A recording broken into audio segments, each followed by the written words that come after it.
Welcome to another episode of My Weird Prompts, an AI-generated podcast featuring the random prompts of Daniel Rosehill as answered by a revolving cast of friendly AI characters. Join us for deep dives into AI, technology, and whatever other random thing Daniel finds fascinating today. Subscribe on Spotify or your favorite podcatcher. Now, today's episode. So there's a couple of very established use cases for fine-tuning a speech-to-text model in ASR. One of those is domain vocab, and the other one is underrepresented languages, which is some work being done by Meta at the moment in that respect, an omnilingual ASR.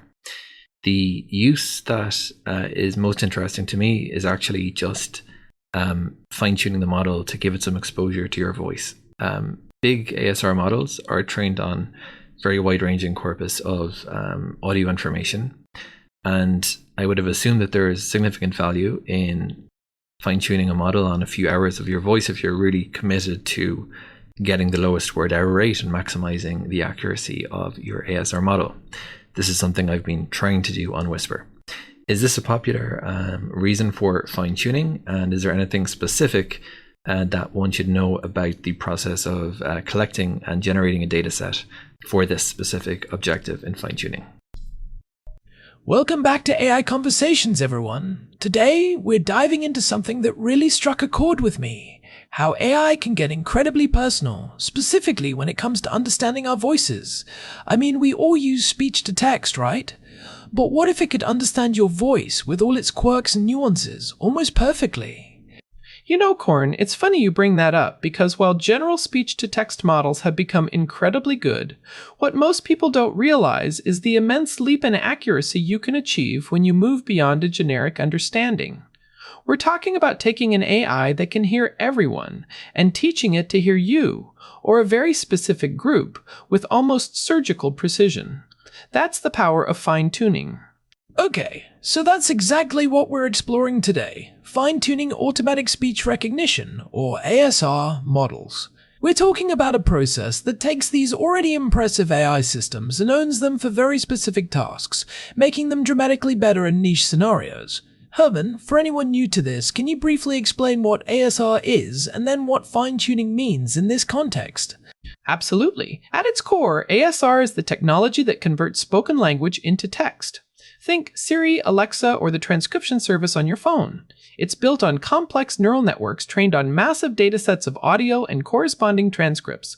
Now, fine-tuning is like taking a highly skilled generalist and training them to become a specialist. Instead of building a model from scratch, which is incredibly resource-intensive, you take a pre-trained ASR model, one that already has a broad understanding of human speech, and then you expose it to a smaller, very specific dataset.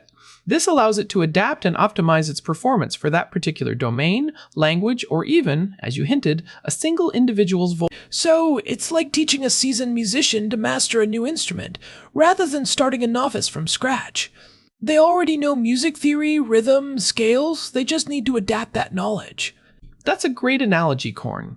The foundational knowledge is there, but fine-tuning refines the model's ear for specific patterns it previously only encountered broadly, and the impact can be profound, often leading to significant reductions in word error rate. That's the metric we use to measure transcription accuracy. That makes a lot of sense. Now, the prompt for this episode actually touched on a few established use cases for fine-tuning. One of them was domain vocabulary. Herman, can you elaborate on that? What kind of domains are we talking about, and why do general ASR models struggle with them? Certainly. Domain vocabulary refers to the specialized jargon, acronyms, or proper nouns unique to a particular field. Think about medical terminology, legal discourse, or specific product names in a tech company. A general ASR model trained on everyday conversations and widely available text might stumble when encountering these highly specific terms. For example, in a medical setting, transcribing a doctor's notes, terms like ischemic cardiomyopathy or phenylephrine could be misinterpreted or completely missed. The model simply hasn't seen enough examples of these words in its initial training to recognize them reliably. So, if I'm a surgeon dictating during an operation, the off-the-shelf ASR might give me ischemic cardiomyopathy instead of the correct medical term. That could be a pretty critical error. Precisely. And in a legal context, confusing plaintiff with patent could have significant implications. By fine-tuning the model on a dataset composed of medical lectures, transcribed patient records, or legal proceedings, you teach it to prioritize and correctly identify this specialized vocabulary. This dramatically reduces what we call out-of-vocabulary errors, where the model encounters a word it simply doesn't know. We've seen fine-tuning reduce WER in these specific domains by anywhere from 15% to 30%, which is a massive improvement when accuracy is paramount. That's fascinating. And how would one go about collecting the data needed for fine-tuning a model for, say, a specific legal domain? It involves curating audio recordings from that specific field, court proceedings, depositions, legal podcasts, academic lectures on law, and then meticulously transcribing them. The quality of these transcriptions is paramount, as they serve as the ground truth for the model to learn from. Many organizations will employ legal transcriptionists to create these highly accurate datasets, ensuring consistency and correctness across the specialized vocabulary. Okay, that makes perfect sense. Moving on from domain-specific language, the prompt also mentioned underrepresented languages. This sounds like a really important area for inclusivity. It absolutely is, Korn. This is a critical area where fine-tuning extends beyond just accuracy and into accessibility and cultural preservation. Large, general ASR models are typically trained on languages with abundant digital resources, such as English, Mandarin, Spanish, or German. This means that many languages, particularly indigenous languages, regional dialects, or even less common official languages, suffer from significantly poorer ASR performance due to a scarcity of training data. So, if you speak, say, a lesser-known dialect of Arabic, or a language like Hawaiian, the standard speech-to-text might struggle to understand you at all? Exactly. Or it might transcribe it with a very high word error rate, making the transcript essentially unusable. This creates a digital divide, where the benefits of voice technology are not equally available to all linguistic communities. The prompt specifically mentioned work being done by Meta in this respect, and they, along with many academic institutions and nonprofits, are making significant strides. They're developing universal language models and then using fine-tuning with smaller, carefully curated datasets to adapt these models to low-resource languages.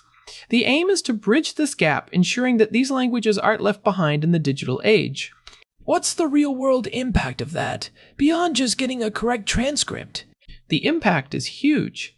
It enables voice interfaces for people who speak these languages, allowing them to access information, communicate, and interact with technology in their native tongue. It supports language revitalization efforts, helps document cultural heritage, and improves access to essential services like healthcare or education in local languages. Imagine someone in a rural community being able to use voice commands in their dialect to access agricultural information or medical advice.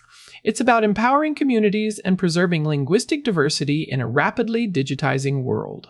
That's incredibly powerful. Okay, Herman, now for the one that the prompt giver specifically highlighted as most interesting to them. And I have to admit, it grabbed my attention too, fine-tuning an ASR model to give it exposure to your own voice. This sounds like the ultimate personalization. Is it really effective to do this? It is, Korn, and it's where ASR moves from general utility to hyper-specialized precision.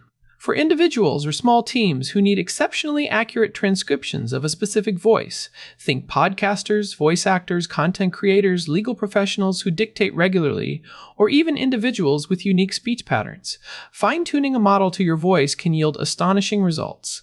The big ASR models, like OpenAI's Whisper, are fantastic generalists, trained on vast and diverse audio corpora. But even with all that data, they average across billions of different voices.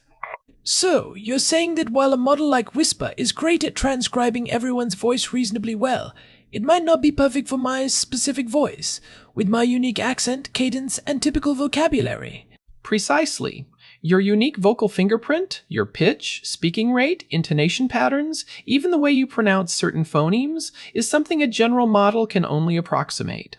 By fine-tuning with a few hours of your voice, you teach that model to recognize those specific patterns as the norm for the voice it's now specializing in. It learns to anticipate your pauses, your stress patterns, even your common filler words, drastically reducing the word error rate for your speech. We're talking about improvements that can bring the weird down into the low single digits, often below 5%, which is critical for professional transcription. Wow, that's a significant improvement. The prompt mentioned a few hours of your voice. How much data are we really talking about for this kind of personalization? And what does the process of collecting that data look like? That's the million-dollar question for many. While large models require thousands of hours, for personal voice fine-tuning, a surprisingly small amount of high-quality data can make a huge difference. Studies and practical applications suggest that between 2 to 10 hours of clean, diverse audio from the target speaker is often sufficient to achieve substantial gains.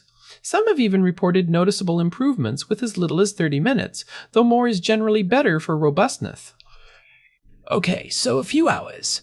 That's actually manageable for a dedicated user. But what kind of audio should they collect? Should I just record myself rambling for 2 hours? Not just rambling, Corn. The key here is diversity and quality. For data collection, you want to record yourself speaking a wide variety of content. Don't just read a single script. Think about reading 4 diverse text types, news articles, fiction, technical papers, poetry, even movie scripts. This exposes the model to a broad vocabulary and sentence structures. 4 varied speaking styles. Practice different tones, speeds, and perhaps even emotional expressions. If you're a podcaster, record samples of you interviewing, telling stories, and explaining concepts. 3. Latest different acoustic environments. While prioritizing clean audio, slight variations in recording environment can... And the transcription of that audio must be absolutely perfect, I imagine. Garbage in, garbage out, right? Absolutely critical. The accuracy of your manually created transcriptions for this fine-tuning data is paramount. Any errors in the ground truth transcripts will teach the model the wrong things. So, invest time in meticulous transcription and verification. Tools like Whisper can even help generate initial transcripts that you then manually correct, speeding up the process but maintaining accuracy. This is what you're referring to by collecting and generating a dataset, gathering the audio, and creating the precise text labels for it. So, Herman, is this fine-tuning for your own voice a popular reason people are fine-tuning ASR models, or is it still a pretty niche application? It's a niche within the broader ASR landscape, but it's gaining significant traction among specific professional groups where transcription accuracy directly impacts their work quality or workflow. We're seeing more tools and platforms emerging that simplify this process, making it more accessible to non-technical users. It's not for everyone, but for those who truly need that ultra-high accuracy for their unique voice, it's quickly becoming an indispensable technique. Think about how much time is saved by not having to manually correct hundreds of errors in a transcript. The ROI can be massive. That makes perfect sense. So, for our listeners who might be intrigued by this and considering fine-tuning an ASR model for their specific needs, what are some practical takeaways? What should be their first step? The first step is always to clearly define your objective. Are you dealing with specialized jargon, a less resourced language? Or are you aiming for ultra-high accuracy for a specific speaker's voice? Once that's clear, you need to assess your data strategy. Do you have access to a relevant, high-quality audio dataset? If not, how will you collect and meticulously transcribe it? This is often the most time-consuming part. And what about the tools? Is this something only advanced AI developers can do, or are there more accessible options now? Thankfully, it's becoming increasingly accessible. Open source models like Whisper, as we discussed, provide excellent starting points. There are open source libraries and frameworks like Hugging Face's Transformers that simplify the fine-tuning process, making it feasible for those with a moderate level of programming skill. Additionally, major cloud providers like Google Cloud, AWS, and Azure offer managed AI services that allow you to upload your data and fine-tune models without needing deep machine learning expertise. However, it's not yet a one-click solution for everyone, so a basic understanding of data preparation and model evaluation is definitely beneficial. Any pitfalls to watch out for? What should people avoid when attempting to fine-tune? A couple of big ones. Firstly, overfitting. If your fine-tuning dataset is too small or not diverse enough, the model might learn to perfectly transcribe only that specific data, and then perform poorly on any new, slightly different input. It's like a student who memorizes test answers but doesn't understand the subject. Secondly, data quality is paramount. As we discussed, garbage in, garbage out applies emphatically here. Poor audio quality, noisy recordings, or inaccurate transcriptions in your fine-tuning data will actively degrade the model's performance, not improve it. Always aim for the cleanest audio and the most precise transcripts possible. So, fine-tuning ASR isn't just a technical trick. It's about making AI truly work better for us in our incredibly diverse and specific contexts. It's about personalizing technology, expanding accessibility, and even preserving languages. Exactly, Corn. It's the bridge between a broad, general AI capability and highly specialized, truly performant solutions. It unlocks true accuracy and inclusivity, allowing these powerful models to serve a much wider array of needs and nuances that were previously overlooked by general-purpose AI. It makes the AI less of a distant, monolithic entity and more of a finely tuned instrument for individual and community needs. That's incredibly well put, Herman. It really opens up a whole new world of possibilities for how we interact with technology. Where do you see this heading in the next few years? More personalized voice assistants that truly understand Meg? Definitely. We'll likely see more hyper-personalized voice experiences, not just for individual voices, but for specific contexts within our lives. Imagine an AI assistant that understands your children's unique speech patterns, or a smart home system that adapts to how different family members issue commands. For businesses, we'll see ASR models that are perfectly tuned to their internal jargon, product names, and customer demographics, leading to even more seamless and accurate interactions. The future is highly customized and incredibly precise. Fascinating stuff, Herman. Thanks for breaking that down for us today. It's clear that fine-tuning is far more than just a minor tweak. It's a powerful tool for unlocking the true potential of ASR. My pleasure, Corn.